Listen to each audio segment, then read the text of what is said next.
தண்டு வெடிக்கலை, அதெல்லாம் எந்த பிரச்சனையும் கிடையாது. இதெல்லாம் நல்லா தான் இருக்குது. எந்த வெடிப்பும் தட்டுப்படலை.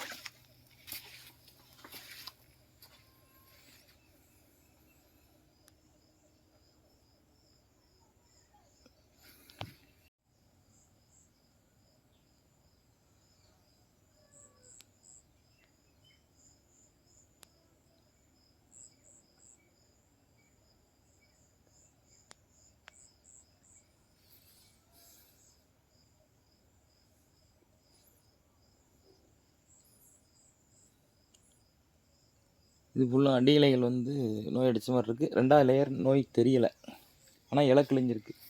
இந்த பக்கம் அடி இலை மட்டும் அறுத்து நான் வெளியில் போட்டுட்ருக்கேன்.